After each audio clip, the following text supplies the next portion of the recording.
नाज़रीन, खैरपुर नाथन शाह में पुरहत मुज़ाहिमत तहरीक पारां वधंदड़ महांगाई के ख़िलाफ़ हथन में बैनर ऐं झंडा खणी सख़्त एहतिजाजी मुज़ाहिरो कयो वियो।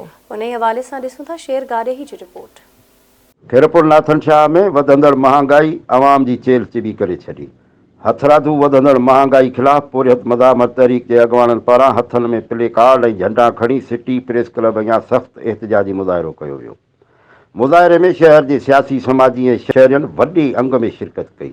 एहतिजाज की अॻवानी कंदड़नि आवाज़ टीवी सां पंहिंजा वीचार कुछ हिन रीत वंडिया। आज जो कैंट शाह में असां मुज़ाहिरो करे रहिया आहियूं, उहो मुज़ाहिरो जेको आहे उहो महांगाई के खिलाफ़ आहे। जेको अटो एॾो महांगो कयो आहे, जेको माण्हू आम माण्हू ख़रीद नथो करे सघे, ऐं जेको पेट्रोल महांगो कयो आहे, पेट्रोल जे महांगे थियण सां ट्रांसपोर्ट ते ईंदड़ हर शइ जेका आहे उहा महांगी थींदी, उनजो असरु हर शइ ते थींदो आहे। हुक्मराननि खे छा इहा ख़बर न आहे त माण्हू रुॻो बम सां न आहिनि मरंदा, माण्हू जेको आहे उहो बुख में बि मरंदा आहिनि। ग़रीब आवाम सां, पौरियत तबिके सां, त उन्हनि खे तव्हां जीअण ॾींदो, उन्हनि खे तव्हां हक़ ॾींदो, हक़ तव्हांजा किथे आहिनि? उहे हथरादू महांगी आहे, पेट्रोल या ॿियूं खाइण पीअण जूं शयुनि में महांगी थी आहे। जो मज़दूर तबिको आहे या ग़रीब तबिको आहे, उहो ॿिनि वेलनि लाइ परेशान आहे। असांजो मुतालबो सिंपल ई आहे त जेको इहो टैक्स IMF जो आहे उहो हुक्मरान ऐं सरमाएदारनि ते लॻायो वञे ऐं ग़रीब आवाम खे रिलीफ ॾिनो वञे।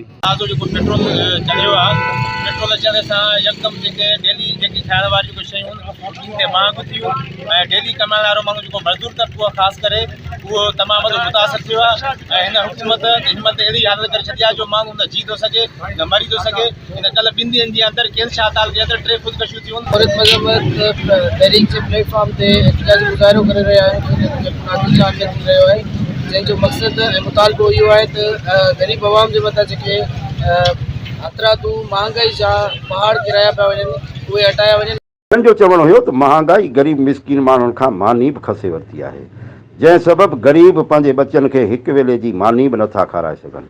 हिननि आला अख़्तियारनि खां मुतालबो कयो त वधंदड़ महांगाई ते कंट्रोल करे आवाम खे जल्द में जल्द रिलीफ ॾिनो वञे।